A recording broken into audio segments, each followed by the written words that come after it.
Dios los bendiga, soy el pastor Gilberto Gutiérrez de la Iglesia Bautista Ores de México DF. Me da mucho gusto saludarlos en este día lunes 16 de julio de 2018. Sabiduría práctica para ser feliz es lo que nos enseñan los proverbios de Salomón. El día de hoy, nuestro devocional tiene este título, El tesoro del matrimonio. Está basado en Proverbios 18:22. Nos corresponde estudiar un proverbio que nos declara una idea tan importante como interesante. Se trata de la segunda cosa más importante de la vida. Primero, por supuesto, es conocer a Dios. Después, es conocer a alguien con quien vivir la vida que Dios nos da. El pasaje habla de la esposa que un hombre encuentra, pero no hay ninguna razón para que no lo apliquemos a la inversa, es decir, al esposo que una mujer encuentra. Así que permítanme aplicarlo tanto a hombres como a mujeres. Leamos el versículo y hagamos una paráfrasis explicativa y después reflexionemos en la enseñanza que nos propone. El que haya esposa, haya el bien y alcanza la benevolencia de Jehová, dice el versículo 22 de Proverbios 18. Paráfrasis para el varón, tal como está escrito el proverbio. El que se casa con una buena mujer encuentra una dicha muy grande, y la bendición de Dios se manifiesta en él. Versión para mujer podría decir así: la que se casa con un buen hombre encuentra una dicha muy grande, y la bendición de Dios se manifiesta en ella. Reflexionemos ahora en la enseñanza que nos propone. Busquemos en la gracia de Dios. El que haya esposa haya el bien y alcanza la benevolencia de Jehová, dice nuestro proverbio. La verdad es que es uno de los más hermosos pasajes del libro de los proverbios.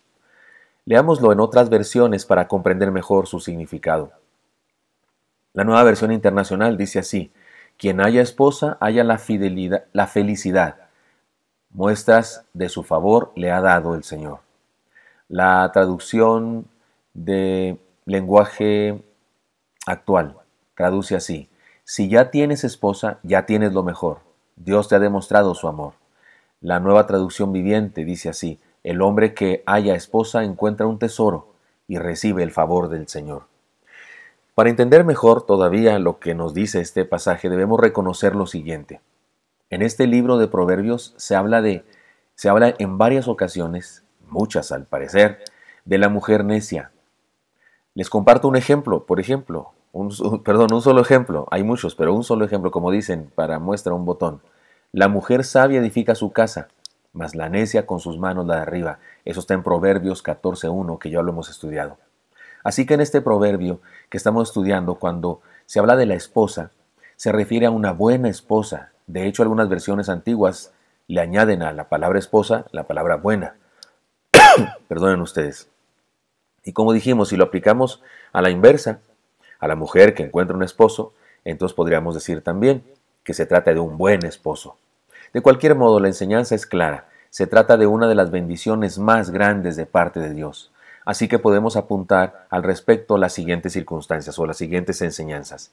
Busquemos. Primera enseñanza, busquemos. Si el proverbio habla de encontrar, de hallar el que haya, seguramente es porque alguien estuvo buscando. En la antigüedad, y eso no ha cambiado mucho en el día de hoy, se reconocía la importancia de encontrar una persona para realizar un buen matrimonio.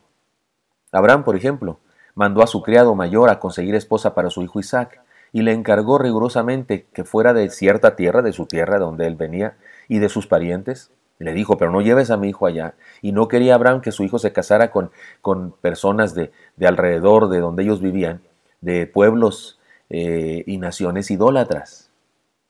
Se consideraba tan importante encontrar esposa o esposo que la tarea la realizaban los padres, es decir, la gente de experiencia, y no los jóvenes mismos, porque se entendía que ellos sin experiencia podrían hacer una mala elección, como sucedió varias veces con Sansón, el fortachón aquel, que solo escogía mujeres de un pueblo enemigo, de los filisteos, pueblo enemigo de los hebreos, y todos sabemos que le fue bastante mal, incluso perdió la vida, primero los ojos y luego la vida.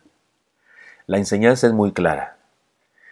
Buscar, que es la enseñanza de hoy, de este momento, significa saber que el matrimonio es una cosa muy seria.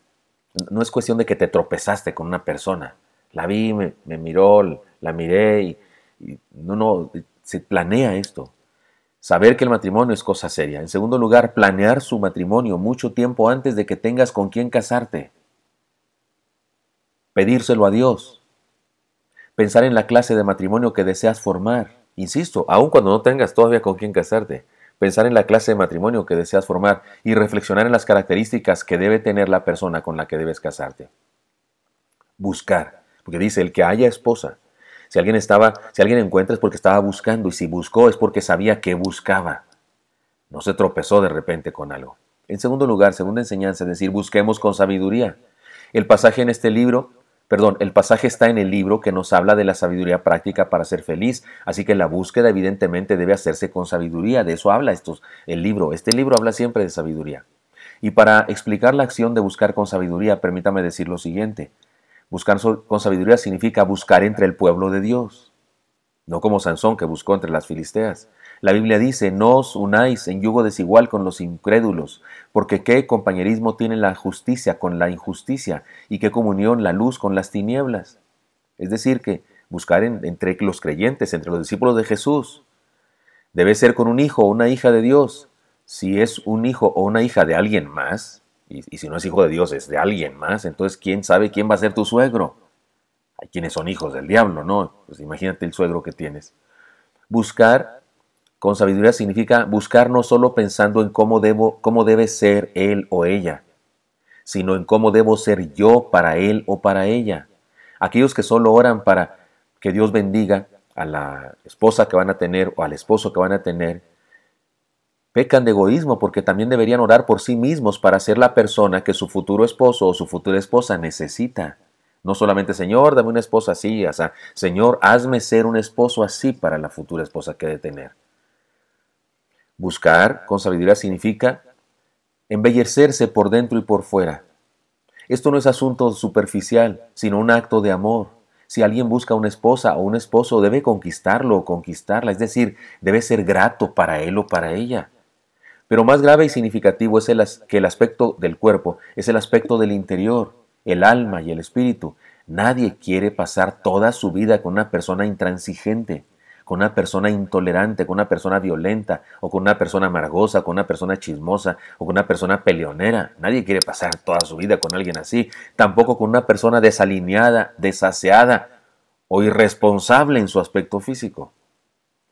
Así es que busquemos, y en segundo lugar busquemos con sabiduría, y en tercer lugar busquemos en la gracia de Dios. Adán no hizo nada para tener una esposa, Dios se la dio, así que el matrimonio es un milagro preparado por Dios para bendecir al ser humano. ¿No es eso un milagro, una intervención divina para saciar algo? Es una intervención divina para saciar nuestras más profundas necesidades relacionadas con la aceptación, la aprobación y el amor.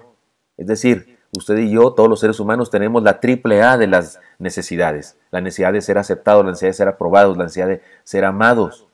Y en el matrimonio estas necesidades profundas, significativas, se sacian. Así que el matrimonio es mucho más que un contrato civil. Es un pacto entre un hombre y una mujer con Dios. Quedar mal en el matrimonio es quedar mal con Dios. Peor es quedar mal por voluntad propia, por decisión propia. Pero lo más importante es lo que el proverbio dice en la segunda parte. Y alcanza la benevolencia de Jehová. A Dios le agrada que nos casemos y que seamos felices, que cumplamos con el proyecto que Él tiene para nosotros y para nuestro matrimonio, que nuestro matrimonio dure hasta el final de la vida. Así que en la proporción con la que valoramos y cuidamos nuestro matrimonio, la persona con la que vivimos, la persona con la que nos hemos casado, Dios lo bendecirá. Alcanza la benevolencia de Jehová, dice el pasaje. Así que podríamos hacer una nueva paráfrasis de este proverbio. El proverbio originalmente dice, como está en la Biblia, como debe decir, dice así: el que haya esposa haya el bien y alcanza la benevolencia de Jehová. Pero habiéndolo estudiado, pienso que podríamos hacer una nueva paráfrasis y decir lo siguiente de este proverbio. Un buen esposo regularmente está casado con una buena mujer, y quien es un buen esposo o una buena esposa recibe la plena bendición de Dios. Espero que esto sea útil para usted y me encantaría encontrármelo el día de mañana. Hasta pronto.